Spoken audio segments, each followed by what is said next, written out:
Greetings ladies and gents, and welcome to this patch video for Thief Lord taken from the website Royal Road. In this video we'll be doing chapters 59 and 60, and as always I hope that you enjoy, and if you do please consider subscribing.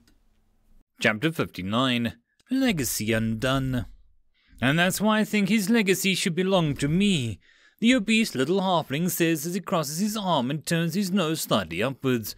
The little show of arrogance is quite common for the youngest of the three siblings, and for no good reason. The little boy has done nothing to earn any recognition in his life aside from being able to out-ear an orc. For him to try and claim himself the sole inheritor of Uncle Fabian's legacy is an affront to his older siblings. A coward like you has no right to make such claims. Quote, if you don't stop spouting this nonsense, I might have to show you why Uncle respected strength above all else. The eldest brother sneers. He takes a threatening step forward, grasping his fist with enough force to crack his knuckles. Pfft, really, Gens? Boat says with a smirk. Is using violence your answer for everything? Oh, how I long for the ages long gone, when a knight was supposed to be chivalrous and protector of their betters, and not the common thugs that they seem to have become now. Why not let my fist introduce some chivalry to your face? For the love of God, will you two shut up? You have been going at it for hours. Give me a fricking break, will you? The final sibling says. Boat, being the only one to follow Uncle's footsteps and become a bard is absolutely nothing about to say one will succeed him. Stop being such a pompous prick and lose some goddamn weight for a change. You look more like a potato every time I see you, and I've seen you far too often for my own liking these days, she sneers. The young halfling's face turns beet red as he turns towards his older sister, a snarl creeping onto his face as he is about to respond when Gens starts snickering. The sister isn't quite done yet. What the hell are you smoking at, Gens? Your head is as dense as Pote's area fat. Would you mind putting on some fricking pants for a change? What sort of self-respecting knight is wearing no armor but a steel fricking chestplate coupled with a goddamn fricking loincloth? Are you fricking kidding me? You're a fricking disgrace to the family's honor, she shouts. Gens smirks and immediately drops as he scowls at his younger sister. Don't you dare question my honor, Salt. Apart from Uncle Fabian, no one has brought more honor to our family than I have. No one. Just because you are smart enough to enroll in the Magic Academy doesn't give you the right to speak down to me. I am still your older brother, and I demand your respect. He glares at his sister. She meets his gaze as two butt heads as they try and stare at each other down. You two couths are cut from the same cloth, Pote says after a short while. Sister, your mouth is as foul as Gen's temper. If the two of you had even half the etiquette and decency as is required from someone of our position, we might have elevated our family to a higher standing. You two are weighing me down, and I think it is time for me to ask you two to step aside and let me claim the mantle of the sole inheritor of Uncle's legacy. Shut that fat little hole of yours, Salt shrieks. Over my dead corpse, Gens says through gritted teeth. The three start glaring at one another, each and every one of them moving their arms towards the chosen weapons. Pote is tugging at a string of his lute, sneering at the two siblings while Salt has a staff, channeling her mana through the earth crystal embedded on top. Gens grasping the hilt of his steel claymore, the metal scraping against the side of his steel chestplate. The standoff is a common sight for those who know the three siblings, and it is not uncommon for the three to battle one another in public. That's why they are banned from half the taverns in the town after all. The standoff is soon broken, however. The wooden door is open with a creak, their heads snap towards the unexpected movement, and their muscles are tense as they spot a couple of gravekeeper assistants enter with a cart loaded up with two coffins. Remembering where they are, the three quickly abandon their thoughts of combat and straighten out into a noble posture, expecting from someone of their position. The two assistants aren't saying anything though, as they push the cart quietly as possible past the three bickering siblings before they unload it near the back wall. Their movements are quick and somewhat mechanical, and the pair doesn't care about the awkward atmosphere that is permeating the room. The grim task doesn't take long, and as silently as they appeared, the two gravekeepers hurriedly walked to the door that they came from, not even bothering to shut it more than halfway. The three siblings stand still for a moment, waiting for the sounds of their footsteps to disappear down the hallway. Look at what you two savages made us do. Pote sneers. The only way that we could have looked any more unbecoming would be if we were drenched in goblin crap. He spits. If one more word comes out of your mouth, little brother, Gen says coldly. Well, the both of you shut the frick up. I've had it up to here with your... Silt stops herself as she catches an odd glint coming from the half-open door. She narrows her eyes as she tries to spot whatever could be made that glint. It almost looked like a torchlight reflected off a smooth metal surface. Her eyes go wide in realization. Mud wall! She screams as she unleashes her magic, a thick wall made of mud erupting from the ground between the three siblings and at the open door, just in time to intercept the two crossbow bolts that came soaring towards Pote's exposed back. The two brothers spin around, bewildered at the sudden movements. The mud wall starts to sag, and they soon spot the two bolts sticking out of it. Archers! Gen shouts as he draws his claymore. Pote, strengthen me, I'll deal with them. He shouts while starting to run towards the wall. Wait, Sylph snaps. Don't run off like a fricking idiot. You don't know how many of them there are. Gen stops in his tracks and gives his sister a quick glare over his shoulder. Don't tell me what to do, he says coolly. His moment of hesitation is enough for another two bolts to shoot from behind the door, one of them bouncing harmlessly off of his steel breastplate, while the second one embeds itself in his thigh. Ah! Frick! He shouts in pain as he reaches down to grab the arrow. With a vicious curse, he pulls the arrow from his thigh and a spray of blood trailing it through the air. I told you to put some freaking pants on. Now shut the hell up and get behind cover. I got this. Silt snaps while conjuring up a pair of mud spikes hovering above her outstretched hand.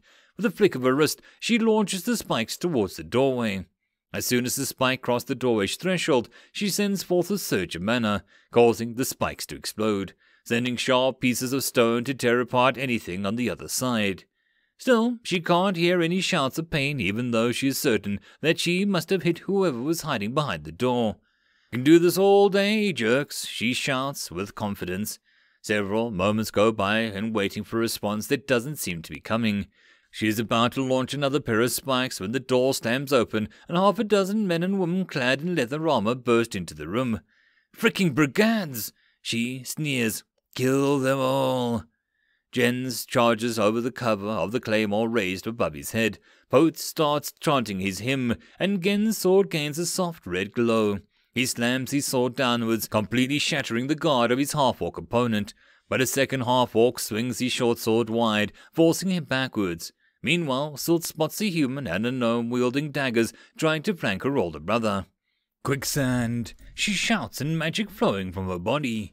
It shoots towards the ground beneath the two rogues, causing the floor to soften into a thick sludge, which causes their legs to sink down into almost to their knees. She gets no time to celebrate her successful spell, however, before another pair of bolts are flying towards her.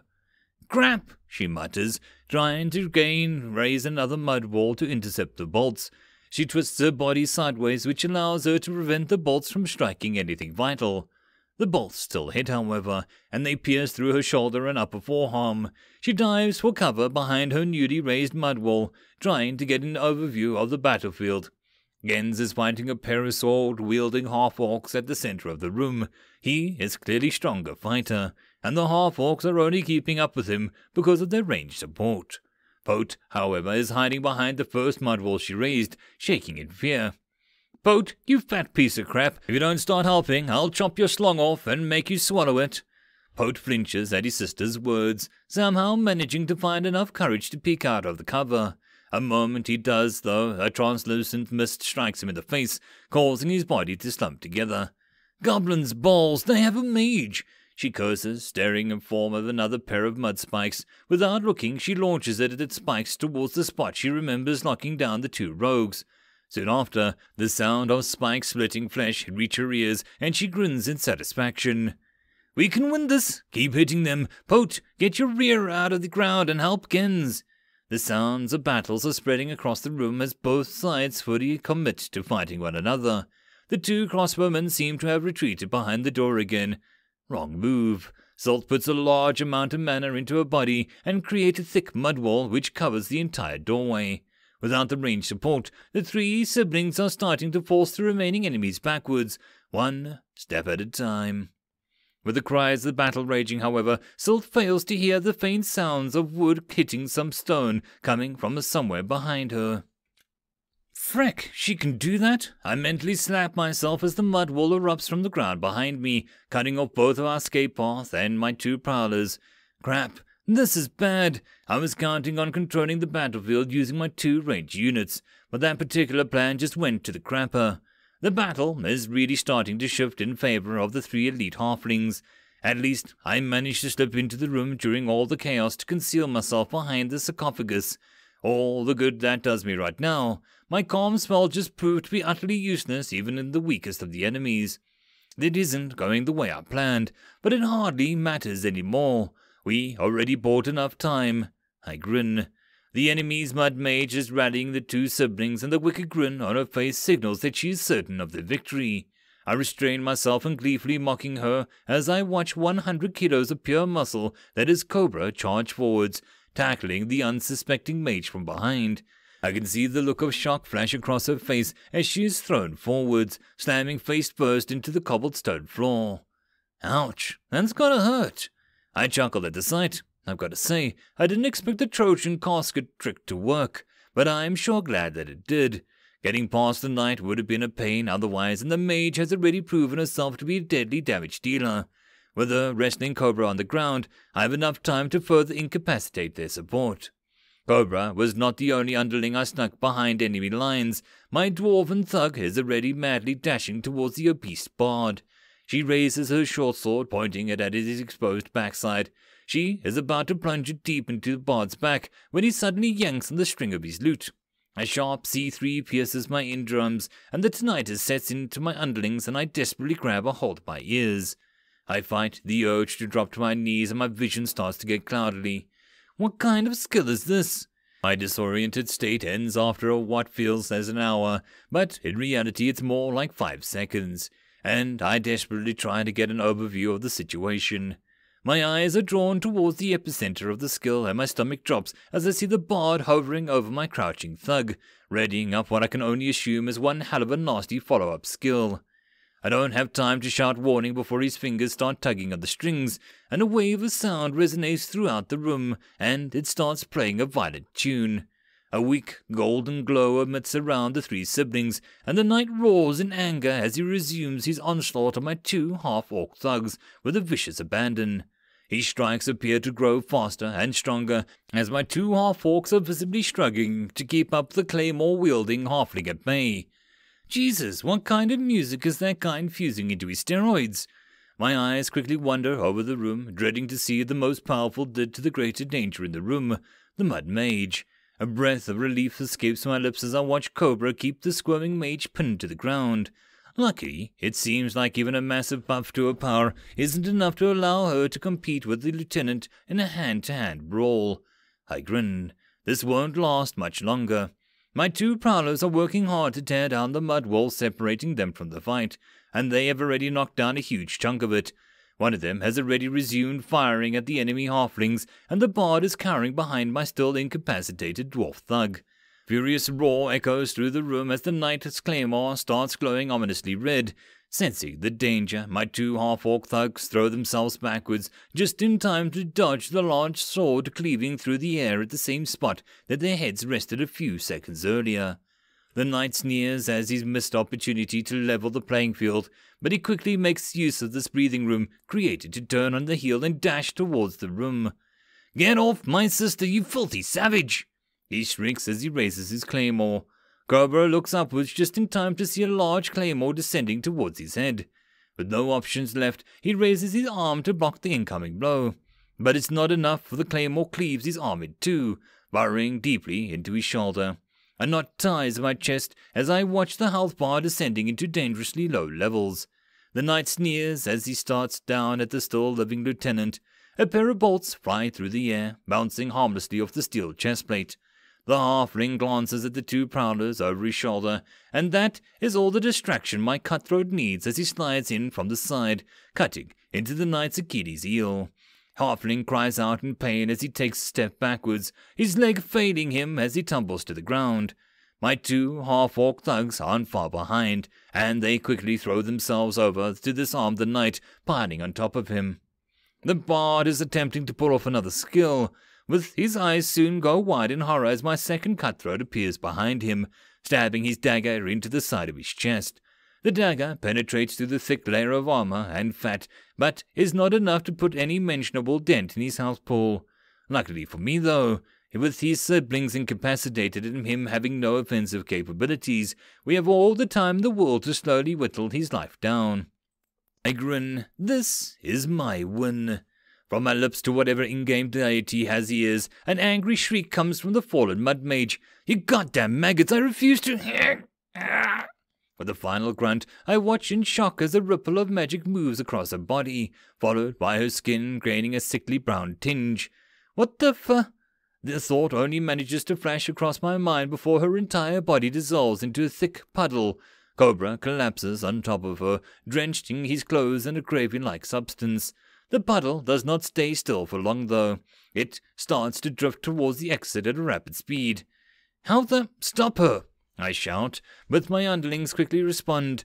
2 crossbow bolts slam into the puddle with little effect, and my dwarf, who's just recently regained the wits, throws herself at the puddle, sword first. The blade sinks into the mud, but nothing appears to happen.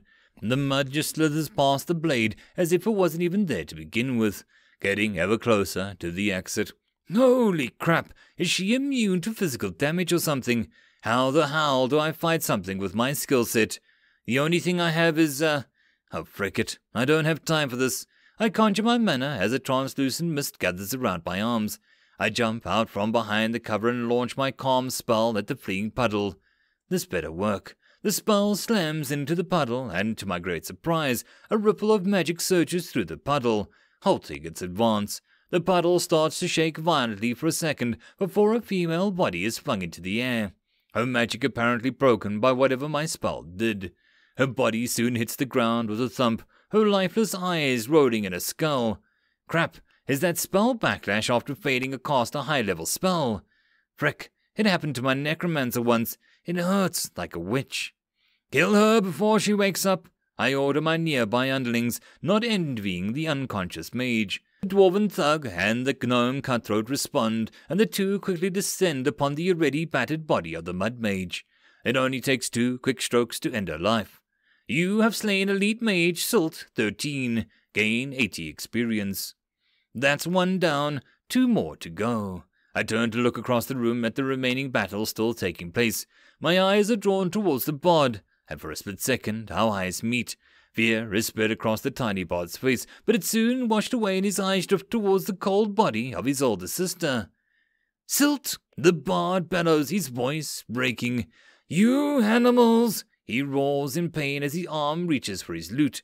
I get a sinking feeling in my chest and I watch the fat fingers pull the strings. Stop him! I bellow, but it's all too late. The sharp C3 note is once more cutting through the room as I grab for my ears. A jolt of pain shoots through my head as the tinnitus makes a reappearance. My vision starts to swim, but I soon regain my bearings much quicker than before. There must be a penalty for the bard to use a skill in quick succession. I look back towards the bard and my eyes widen as I watch him striding directly towards me, fiddling with the strings of his lute. Doppelganger! I instinctively shout. The room blurs as I swap spots with my dwarven thug. I swivel around just in time to see my thug lash out with a sword, cutting deeply into the chest of the running bard. Ah! He yelps in pain. The sword cut him deep, and his health bar is dropping. It's not enough to stop him, however, and he rushes past the dwarf, making a beeline straight towards the exit. My 2 prowlers unleash another round of bolts, but they are unable to stop the morbidly obese bard as he charges past them, obliterating the remainder of the mud wall as he goes. My dwarf starts running after him, but I quickly order her to stand down. He won't get far. Only seconds after he disappears from view, a loud shriek of pain echoes from down the corridor before it quickly cut off. You have slain halfling elite bard Pote 12, gain 70 experience. I solemnly shake my head. It's a pity I had to waste 5 of my traps in the end of him, but I guess it's better to be safe than sorry. You have slain halfling elite knight Gen 13, gain 80 experience. Cheap Shot has leveled up to Novice 9. Doppelganger has leveled up to Novice 9. And that makes 3. It wasn't a pretty fight, but it paid off. I have to say, though, that the developers did a pretty decent job at designing these NPCs. Their interactions and reactions during the fighting felt all too real.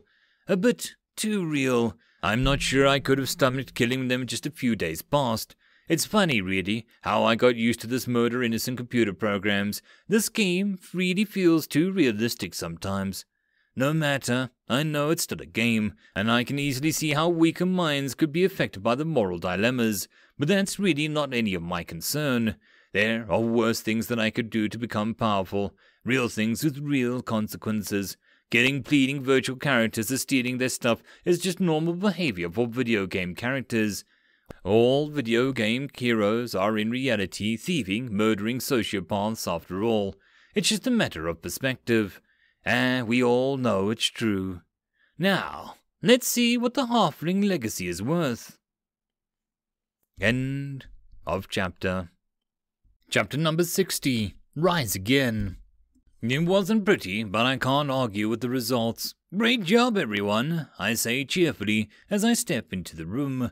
The place is completely wrecked after the battle, but it doesn't really matter as this place will be cleaned up in no time by the game system.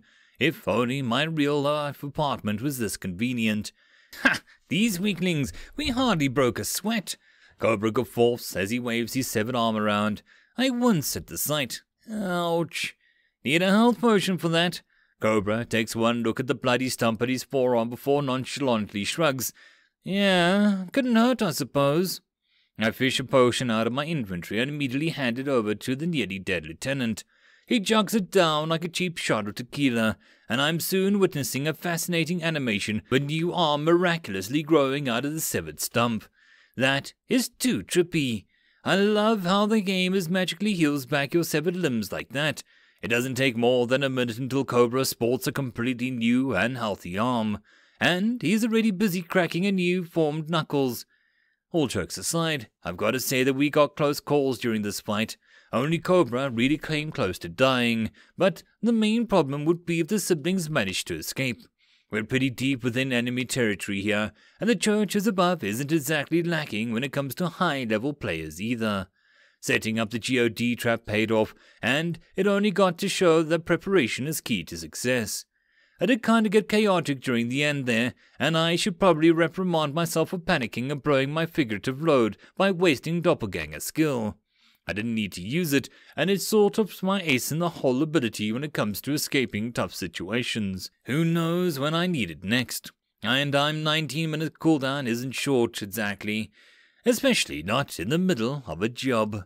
It's not optimal, but I can't really fault myself too bad. Being able to act on instinct in a potentially dangerous situation is obviously good, but if that bard had any heavy-hitting damage abilities, I might not have been alive right now if I had hesitated just a little bit. My reaction is top-notched, but I obviously lack experience fighting this way.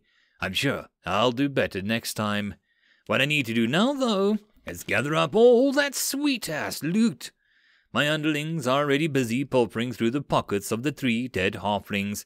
Since time is of the essence, I decide to hurry up and grab whatever loot is inside the coffin. Looking through the booty while I'm still on the job is a recipe for disaster after all. I've already learned my lesson from the hidden compartment in my hideout, so I have one of my cutthroats inspect the lid of the coffin while the rest of us stand at a safe distance. I can't really imagine why anyone would trap a coffin, but game logic is most often beyond reason when it comes to situations like this. Anything the game developers can do to screw a villain over, I suppose. My cutthroat doesn't appear to find any hidden traps, however, so I silently gesture for him to lift off the lid. I unconsciously hold my breath as the rogue grabs a hold of the wooden lid and gently lifts it off its frame. Seeing that no explosions go off, my cutthroat callously flips the lid over and soon hits the ground with a loud thump that echoes between the cobbled stone walls. Sweet! No traps! I grin as I push my way forward towards the coffin. I make it about halfway across the room when my cutthroat tries to jump backwards in alarm. I immediately freeze, trying to figure out what sort of fresh hell is about to descend upon us. When nothing immediately explodes, I take a look closer at my cutthroat who seems to have his arm stuck in the coffin. Now how the hell did he manage to do that? My question is soon answered when a guttural shriek echoes around the chamber. I swivel my head around trying to locate the source of the shriek, but the echoes make the task difficult. It's only when Cobra brushes past me I realize the sound came from the coffin. My eyes widened in shock as I watched the sickly grey arm reach out from the coffin, grabbing onto the upper arm of my cutthroat. What the hell is going on? Kill it! I shout, jumping backwards as quickly as I can. My underlings rush forward, and Cobra has already reached my entrapped cutthroat, trying to yank him out of the grasp of whatever the hell the creature is. Seeing it's not working, Cobra swings his short sword downward arc, intending to cut his companion free. The creature immediately releases the cutthroat, and another, more powerful shriek emits from the coffin, and the sheer force of the shriek is enough to push everyone away a few steps. The creature slowly gets out of the coffin, and I waste no time in inspecting it. Cursed Ghoul, Fabian Shirebagon 13, HP unknown out of unknown. What in the seven depths of hell is a ghoul doing here? Kill it now! I shout while I retreat back towards the door. I'm not sure why it's undead creature beneath the church of all places, but when a game inserts random elements into a scenario like this, it usually comes with a fairly high level of danger. My prowlers immediately loosen their bolts towards the ghoul, who recoils from the damage, his health bar only dropping slightly, but not enough to make any noticeable difference. Cobra takes charge as he throws himself at the ghoul, swinging his sword in a wide arc to garner its attention. The rest of my thugs and cutthroats circle around it, looking for an opening to deal damage. The ghoul releases another guttural shriek as the dark mana emits from its body, spreading across the room in a wave. I brace for impact as I expect some sort of damage or debuff to kick in, but nothing happens. Blinking my eyes in confusion, I swivel my head around, trying to figure out what the hell that ability did. There is no such thing as a boss monster using magic just for show. Nothing immediately pops to my mind, and my underlings seem to be unaffected from whatever the magic did. Even odder, the ghoul doesn't appear to have gained any sudden boost in his power. I don't trust it, however, and I keep scanning the room like a hawk. My suspicions are soon confirmed as I watch the corpses of the knights and the mud mage starting to twitch. Crap! He's a necromancer! I shout, trying to distance myself from the corpse of the mage, which is uncomfortably close. Thugs, grab one zombie each. Prowlers and cutthroats work together to bring down one zombie at a time in this order. Mage, bard, knight. My underlings immediately spring into action, and I use my rush skill to speed up their rotation. The first rule of fighting groups is always to clear the weakest enemies first. Luckily for us, it seems as neither of the zombies have retained their elite status upon resurrection, making the job of eliminating them without being wiped out immediately feasible. The zombie bard soon appears from the doorway, and I'm pleased to see that the acid of the traps has melted off half his face and arms. While the majority of my underlings are busy systematically wiping up the three zombies, I refocus my attention on the savage battle between Cobra and the ghoul. Being left on his own, Cobra is slowly losing ground, but I am pleased to see that he's keeping up better than expected. He doesn't get any hits in, but it's his job to buy the rest of my underlings some time. The battle is progressing slowly but steadily as everyone's health bar is slowly diminishing. My underlings are still hurt from the previous engagement, but that doesn't stop the combined efforts of my damage-dealing underlings to bring down the first zombie. You have slain zombie Silt 13. You gain 20 experience. Jesus, the experience gain is abysmal. I suppose it makes sense though, considering I technically killed her once today. My underlings quickly rotate towards the zombie bard before Silt had properly hit the ground.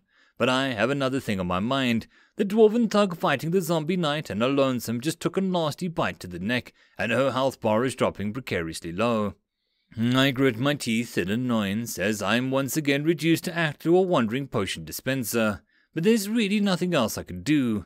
The only semi-offensive ability I have is Calm Spell, and that has proven to be quite useless against enemies who are already aware of our presence. I have one of the freed-up half-orcs grab the attention of the zombie knight while I force the dwarf to chug the potion. This goes on for a while, and my underlings are slowly whittling down the zombies. The zombie bard dies only a few minutes later, and my underlings are quickly working on bringing down the knight. Things are actually going pretty damn smoothly. Phew, damn smoothly. Something tells me the boss has another ace up its sleeve. His health bar is lingering around 90%, so I guess he just hasn't progressed far enough into the battle for him to reveal anything more. His high health pool is worrying me though. I am not sure if I have enough health potions in my inventory to be able to sustain such a prolonged battle. Another minute goes by and the last zombie finally dies. I hold my breath, expecting whatever nasty surprise is waiting for us, and I sigh in relief as nothing immediately happens. My underlings run towards the boss, and just when they reach him, the boss releases another guttural shriek, forcing us to take a step backwards. The skin of the ghoul starts growing ominously red. Frick, he's enraging. Fight smart, endure it, I command my underlings, keeping an eye on everyone's health pool. The ghoul lashes out with savage swipes, throwing my underlings around like ragdolls.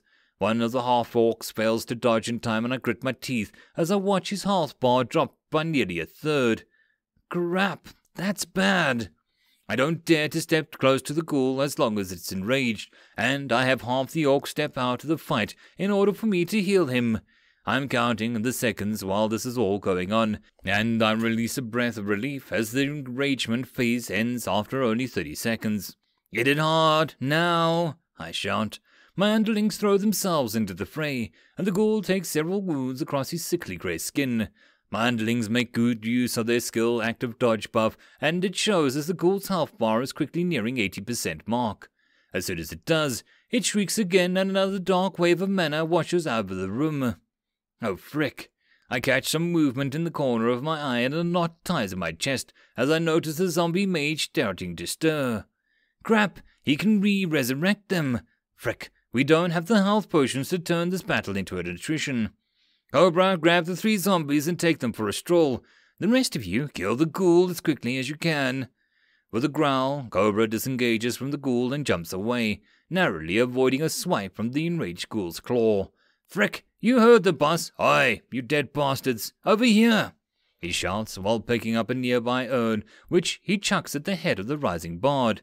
The urn impacts the zombie's head, breaking into several pieces. With a sneer, all 3 zombies lock their black eyes on Cobra and start shambling towards him. That's right, you ugly frickers. Come get some. With all 3 zombies' attention locked on him, Cobra starts jogging in a circle around the room, occasionally throwing urns at whatever else hit the nearby zombies while singing along strips of expressive curses. The zombies angrily shamble towards him, but due to the stubby dead legs, they can't seem to catch up with the lieutenant. I grin. Thank God that worked.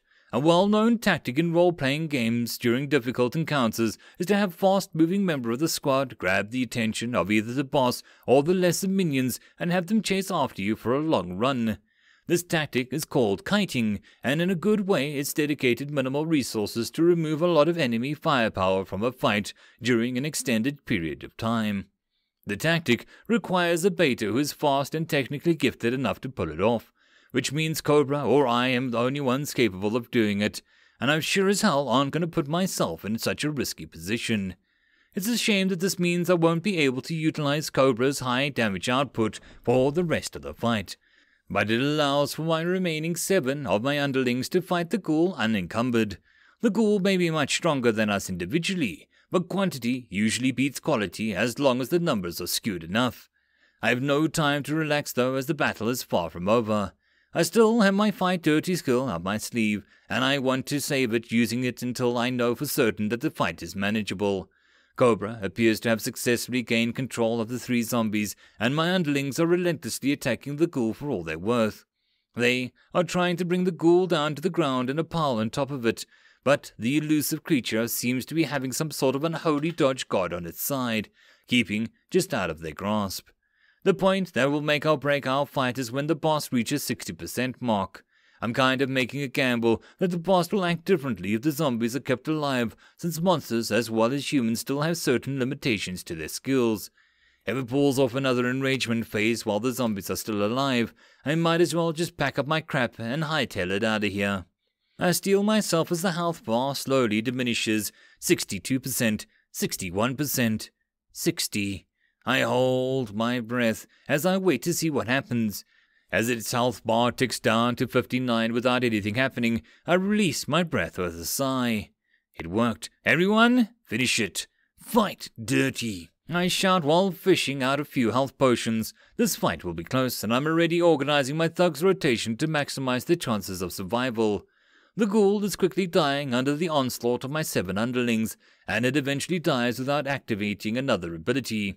Luckily for Cobra, the 3 zombies lifelessly fall apart at the same time as the ghoul dies, almost as if their strings were suddenly got cut. I breathe out a sigh of relief as a notification signals the end of the fight. You have slain Cursed Ghoul Fabian Shirebagon 13, gained 250 experience. Rush has leveled up to Novice 2. Nice! That experience gain is better than I expected. A couple more of those and I'll be level 20 in no time. Ugh, what a pile of crap! Cobra curses as he spits on the ground, breaking me out of my thoughts. Huh? Cobra grunts once before he more spits on the ground. I wanted to fight that pale bastard, and then he goes off and sends his pets at me. What a freaking bugger! Bigger tease than a maiden wench, that one. I sigh. Right, I nearly forgot about his obsession with fighting things one-on-one. I sort of respect it, even though it is terribly counterproductive to my goals. I guess that sort of attitude matches his brutish profession, I suppose. It makes for a good show as well. Maybe I should produce some clips and stream them on the internet. I could earn me a couple euros if I advertise it to the right crowds. Meh. Too much effort. I'd rather focus on my own escapades. Being an entertainer is a thankless work unless you're hitting it big, and getting there requires a lot of work for almost guaranteed no gain. It's a nice thought, though. Wait, why am I wasting time thinking about this? I have a fresh corpse to rob. End of chapter. And that, my friends, concludes this match video. If you enjoy the story, please don't forget to go and show the author some support. And if you wish to support this channel, there are links down below. The easiest way to support this channel would be to subscribe and share as much as possible to help this channel grow. And I'll see you all in the next video, and until then I hope you all keep well and safe. Cheers.